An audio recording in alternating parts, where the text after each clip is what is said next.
Hari ini, mari kita mempelajari firman Tuhan dengan khotbah bertajuk Alat-alat Tuhan untuk melakukan keajaiban. Melalui 66 buah buku Alkitab, Tuhan menunjukkan banyak keajaiban agar menyedarkan anak-anaknya kuasa, kebolehan, dan kekuatannya yang tiada tandingan. Setiap kali ada keajaiban, Maha Kuasa Tuhan menjadi nyata. Kita terkagum kepada kerja yang dibuat oleh Maha Kuasa Tuhan.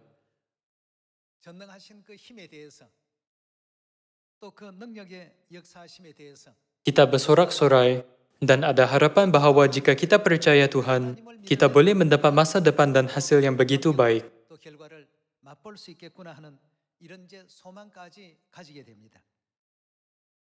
Antara alat Tuhan untuk membuat banyak keajaiban, kita tidak dapat lupakan tongkat Musa, betul? Tongkat Musa digunakan untuk membelah Laut Merah dan banyak kerja lagi yang ditunjukkan oleh Tuhan di depan Firaun Raja Mesir.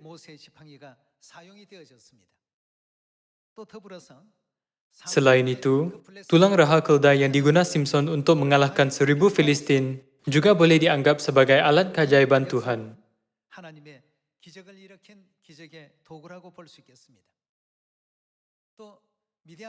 Juga dengan obor dan trompet Gideon untuk mengalahkan tentera Midian yang besar.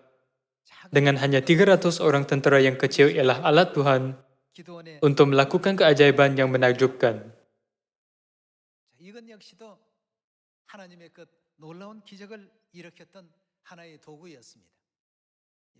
Ada lagi, dalam Perjanjian Baru, jala Petrus ialah alat Tuhan untuk melakukan keajaiban. Bagi Petrus yang tidak menangkap seekor ikan sepanjang malam pun, Yesus Kristus menggunakan jala Petrus untuk menangkap ikan sebanyak 2 perahu. Jala Petrus ialah alat Tuhan untuk melakukan keajaiban. Ada lagi, air sungai Yordan untuk Jenderal Naaman disembuhkan daripada penyakit kusta juga adalah alat Tuhan untuk melakukan keajaiban.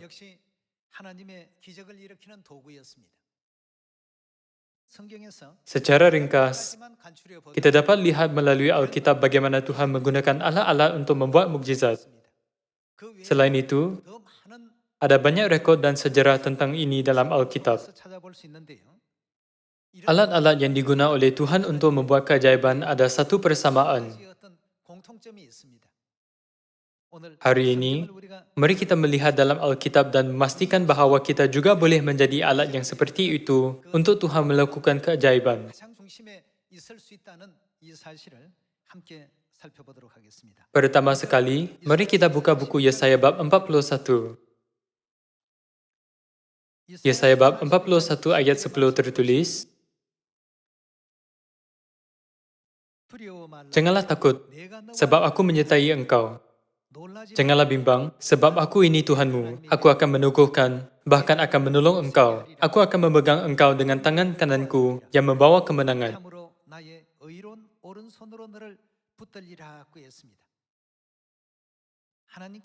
Tuhan selalu memberikan kita alat keajaiban Tuhan. Dia berjanji, "Aku akan meneguhkan dan menolong kamu. Aku akan memegang kamu dengan tangan kananku yang membawa kebenaran." Kamu pasti tidak akan gagal atau dikalahkan. Tuhan memberi kita berita baik yang penuh harapan ini melalui Nabi Yesaya. Jadi hari ini, mari kita cari melalui firman Tuhan bila alat-alat untuk Tuhan melakukan keajaiban, menyatakan peranan dan fungsinya serta persamaannya.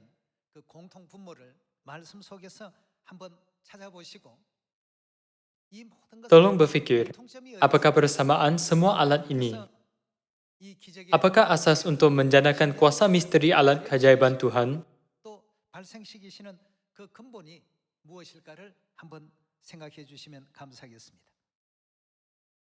Mari kita lihat buku Keluaran bab 14 ayat 15. Bab 14 ayat 15 tertulis, "Berfirmanlah Tuhan kepada Musa, Mengapakah engkau berseru-seru demikian kepadaku? Katakanlah kepada orang Israel, supaya mereka berangkat. Dan engkau, angkatlah tongkatmu, dan ulurkanlah tanganmu ke atas laut, dan belahlah airnya, sehingga orang Israel akan berjalan di tengah-tengah laut di tempat kering. Menurut sejarah dalam buku Keluaran bab 14 ayat 15 hingga 16, tongkat Musa digunakan sebagai alat Tuhan untuk melakukan mukjizat pada 3.500 tahun dahulu.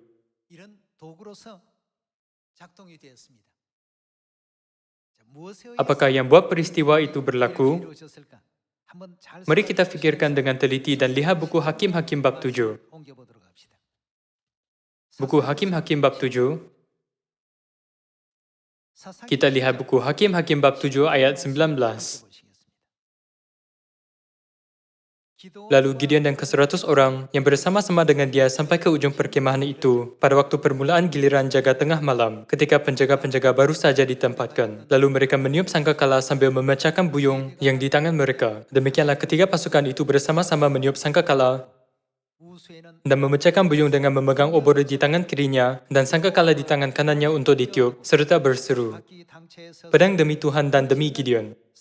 Sementara itu, tinggallah mereka berdiri, masing-masing di tempatnya, sekeliling perkemahan itu. Tetapi seluruh tentera musuh menjadi kacau balau, berteriak-teriak dan melarikan diri, sedang ke-300 orang itu meniup sangkakala. Maka di perkemahan itu, Tuhan membuat pedang yang seorang diarah kepada yang lain. Lalu larilah tentera itu sampai ke Bet-Sita, ke arah Zerera, sampai ke pinggir Abel Mahula, dekat Tabat. Gideon mengangkat trompet dan obornya serta meniup trompet. Tentera Midian agak kuat dan mempunyai banyak senjata yang baik.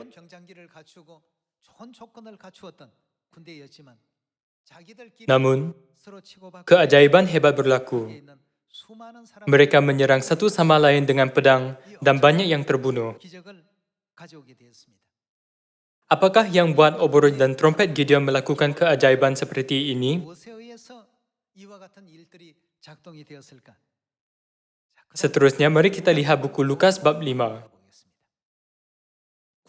Sama ada pada zaman Perjanjian Lama atau zaman Perjanjian Baru, bagaimanakah hal-hal ini berlaku? Fikirkanlah dengan baik-baik dan kita pergi ke buku Lukas bab 5. Bab 5 ayat 1. Buku Lukas bab 5 ayat 1 tertulis, pada suatu kali Yesus berdiri di pantai Danau Genesaret. Sedang orang banyak mengerumuni dia, hendak mendengarkan firman Tuhan. Ia melihat dua perahu di tepi pantai. Nelayan-nelayannya telah turun dan sedang membasuh jalannya. Ia naik ke dalam salah satu perahu itu, yaitu perahu Simon. Simon ialah Petrus, betul? Perahu Petrus. Dan menyuruh dia supaya menolakkan perahunya sedikit jauh dari pantai. Lalu ia duduk dan mengajar orang banyak dari atas perahu. Setelah selesai berbicara, ia berkata kepada Simon, "Bertolaklah ke tempat yang dalam dan tebarkanlah jalamu untuk menangkap ikan."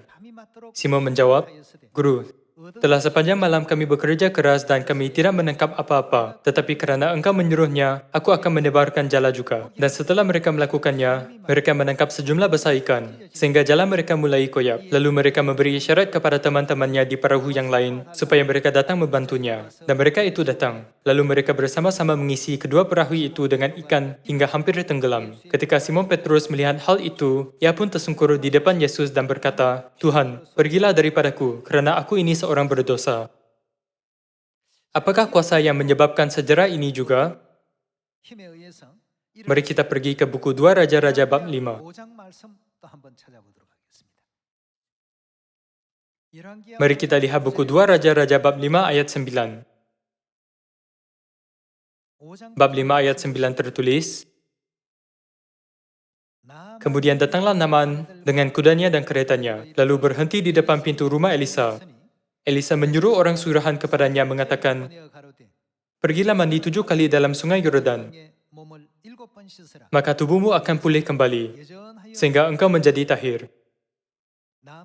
Hidup Naaman semua adalah baik, tetapi dia menderita penyakit kusta, jadi dia mencari Nabi Elisa.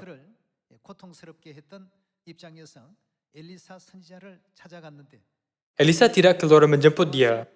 Dia hanya memberikannya mesej, "Pergi mandi 7 kali di dalam sungai Yordan, Ayat 11, tetapi pergilah Naaman dengan gusar sambil berkata, aku sangka bahawa setidak-tidaknya ia akan datang keluar dan berdiri memanggil nama Tuhannya. Lalu menggerak-gerakkan tangannya di atas tempat penyakit itu dan dengan demikian menyembuhkan penyakit kustaku. Bukankah Abana dan Papar, sungai-sungai Damasik, lebih baik dari segala sungai di Israel? Bukankah aku dapat mandi di sana dan menjadi tahir? Kemudian berpalinglah ia dan pergi dengan panas hati. Tetapi pegawai-pegawainya datang mendekat serta berkata kepadanya, Bapak, seandainya Nabi itu menyuruh perkara yang sukar kepadamu, bukankah Bapak akan melakukannya? Apalagi sekarang, ia hanya berkata kepadamu, mandilah dan engkau akan menjadi tahir. Maka turunlah ia membenamkan dirinya 7 kali dalam sungai Yordan, sesuai dengan perkataan abdi Tuhan itu. Lalu pulihlah tubuhnya kembali seperti tubuh seorang anak dan ia menjadi tahir. Mustahil penyakit kusta disembuhkan dengan ubat pada masa itu. Namun, tubuhnya menjadi tahir apabila dia membasuh tubuhnya 7 kali di sungai Yordan. Tuhan menggunakan air sungai Yordan sebagai alat untuk mentahirkan Naaman.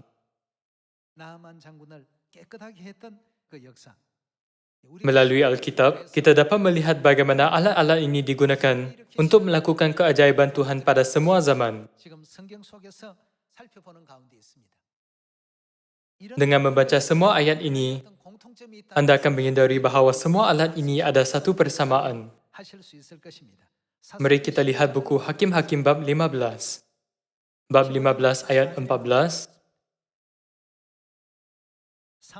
Setelah ia sampai ke Lehi dan orang-orang Filistin mendatangi dia dengan bersorak-sorak, maka berkuasalah roh Tuhan atas dia dan tali-tali pada tangannya menjadi seperti batang rami yang telah habis dimakan api dan segala pengikatnya hancur tanggal dari tangannya. Kemudian ia menemui sebuah tulang rahang keldai yang masih baru. Dilurkannya tangannya, dipungutnya dan dipikulnya mati 1,000 orang dengan tulang itu. Berkatalah Simson, dengan rahang keledai bangsa keledai itu ku hajar, dengan rahang keledai 1,000 orang kupukul.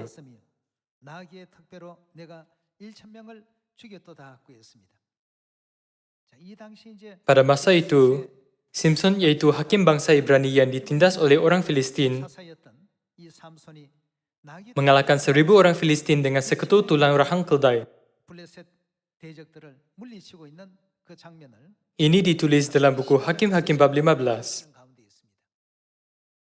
Fikirkanlah tongkat Musa, tulang rahang keldai Simson, obor dan trompet Gideon, jala Petrus dan air sungai Yordan yang menyembuhkan penyakit kusta Naaman. Apakah semua ini? Semuanya digunakan sebagai alat untuk melakukan mukjizat.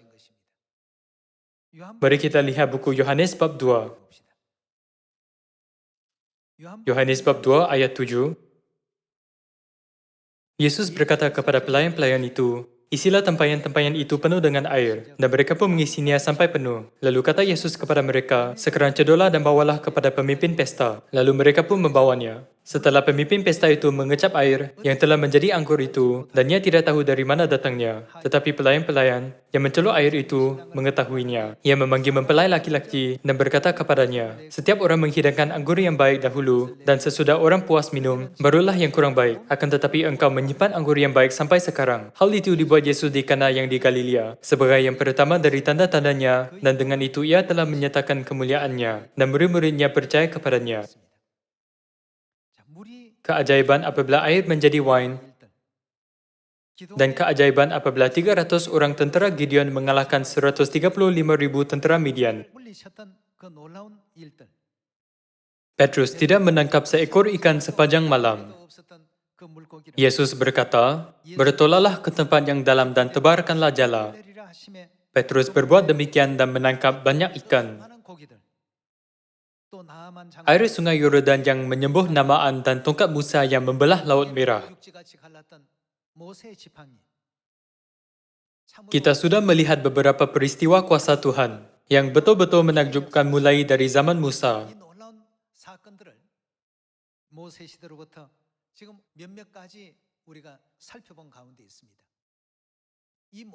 Semua alat yang digunakan untuk melakukan keajaiban ini ada satu persamaan. Apakah persamaan itu? Bilakah semua keajaiban ini menjadi kenyataan dan pada saat apakah ia berlaku? Jika Anda baca baik-baik dalam Alkitab, semuanya berlaku apabila mereka mematuhi firman Tuhan.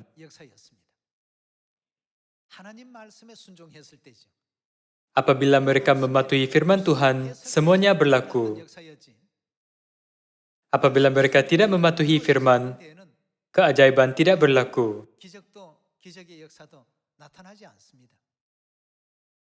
Janganlah lupa sejarah apabila mereka menaluki tanah Kanaan buat kali pertama. Begitu juga dengan Yeriko. Apabila mereka mentaati firman Tuhan dan bertindak bersama-sama, maka semua keajaiban mulai berlaku.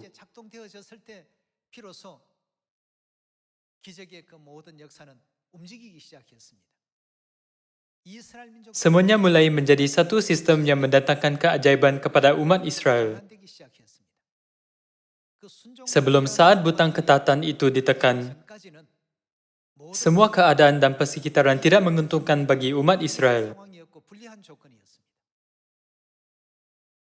Namun, apabila butang ketatan itu diaktifkan, keajaiban yang menakjubkan dan tidak dapat dibayangkan sehingga masa itu mulai berlaku bagi umat Israel. Akhirnya mereka diberi kemuliaan dan kemenangan. Kalau begitu, kini Tuhan berkata, beritakanlah Injil di Samaria dan sampai ke hujung bumi. Apabila kita melihat kerja itu betul-betul keajaiban. Banyak agama telah menguasai hati manusia di dunia. Beberapa negara sudah mempunyai sistem yang menolak agama Kristian.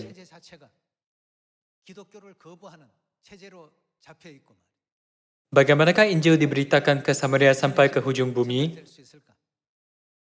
Apabila Tuhan berfirman, pergilah dan menginjil kepada semua bangsa, apakah yang harus kita lakukan? Keajaiban akan berlaku asalkan kita mematuhi firman Tuhan dan menginjil. Semua fenomena yang ajaib pun akan terbentang di depan mata kita.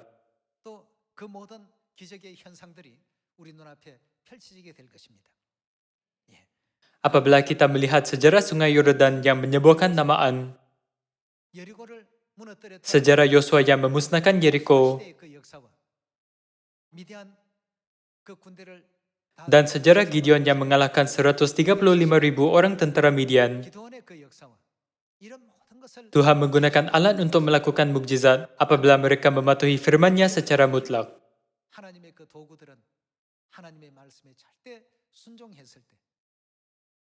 Dalam kes ini, sesuai untuk menggunakan ungkapan mutlak. Apabila mereka mematuhi secara mutlak, hal-hal yang luar imajinasi dan jangkaan akan menjadi kenyataan.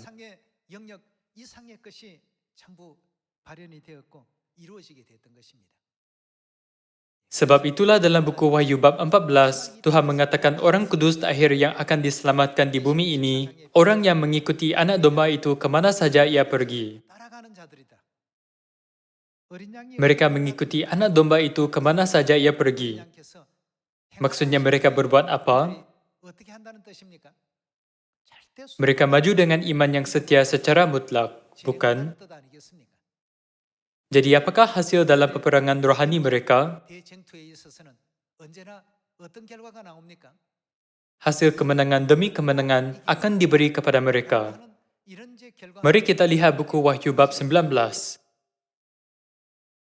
Buku Wahyu bab 19 ayat 11 tertulis,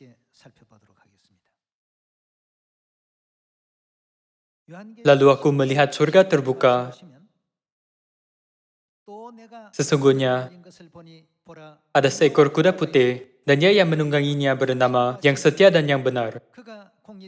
Ia menghakimi dan berperang dengan adil, dan matanya bagaikan nyala api, Dan di atas kepalanya terdapat banyak mahkota, dan padanya ada tertulis suatu nama yang tidak diketahui seorang pun, kecuali ia sendiri.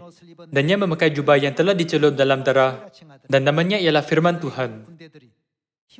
Dan semua pasukan yang di surga mengikuti dia. Mereka menunggang kuda putih dan memakai lenan halus yang putih bersih. Dan dari mulutnya keluar sebilah pedang tajam yang akan memukul segala bangsa. Dan ia akan menggembalakan mereka dengan gada besi. Dan ia akan memeras anggur dalam kilangan anggur, yaitu kegeraman murka Tuhan yang Maha Kuasa. Dan pada jubahnya dan pahanya tertulis suatu nama, yaitu Raja segala Raja dan Tuan di atas segala Tuan. Orang yang tahu kehendak Tuhan dengan betul dan ikut ajarannya akan selalu pergi sebagai pemenang yang merebut kemenangan demi kemenangan. Apakah sikap iman mereka sehingga akan Tuhan melakukan keajaiban seperti itu untuk mereka? Mari kita lihat buku Wahyu bab 14 ayat 4.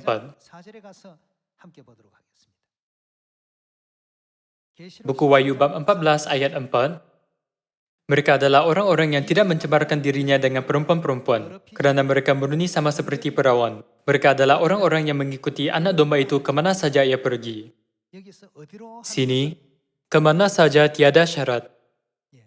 Tidak kira sama ada itu jalan kasar, jalan licin, jalan sempit, jalan luas, jalan mendaki bukit, atau jalan menuruni bukit. Alkitab memberitahu kita, mereka adalah orang-orang yang mengikuti anak domba itu kemana saja ia pergi. Mereka ditebus dari antara manusia sebagai korban-korban sulung bagi Tuhan dan bagi anak domba itu. Memandangkan mereka milik anak domba, kemana saja Tuhan bimbing pun, mereka selalu bergantung pada firman Tuhan yang Maha Kuasa daripada kedegilan dan desakan sendiri.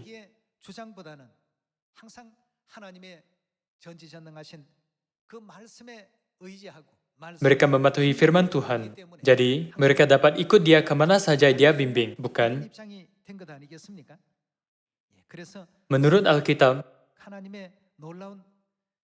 orang yang ingin melihat keajaiban penyelamatan Tuhan yang menakjubkan dipenuhi harus melakukan apa? Kita harus mengekalkan sikap iman untuk mengikut anak domba kemana saja dia bimbing dengan ketaatan mutlak terhadap firman-Nya.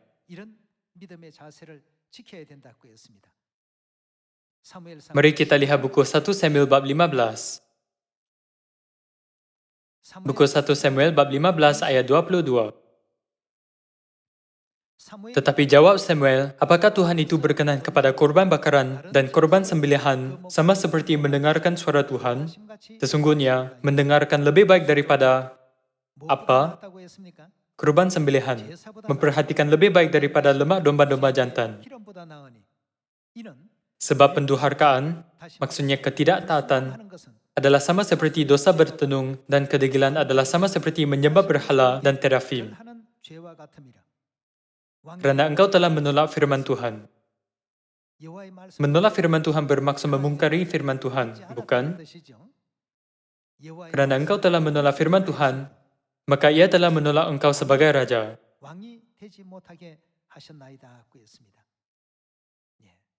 Samuel sangat mengasihani Saul. Apabila dia perlu menyampaikan mesej ini kepada Raja Saul, hatinya hancur.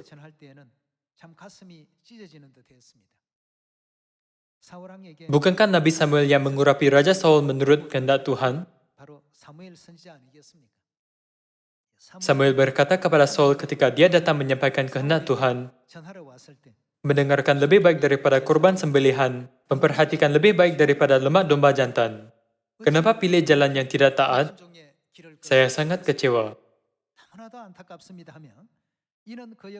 Dia menegaskan lagi, penduharkaan adalah sama seperti dosa bertenung dan kedegilan adalah sama seperti menyembah berhala dan terafim. Kerana engkau menolak firman Tuhan, maka ia menolak engkau sebagai raja. Dia meninggalkan mesej ini dalam Alkitab sebagai ajaran bagi kita hari ini. Seperti yang Anda tahu dalam buku Ibrani bab 3 dan 4, Tuhan juga sudah bersumpah, sesiapa yang tidak taat tidak akan memasuki Kanaan. Mereka tidak akan memasuki perhentianku.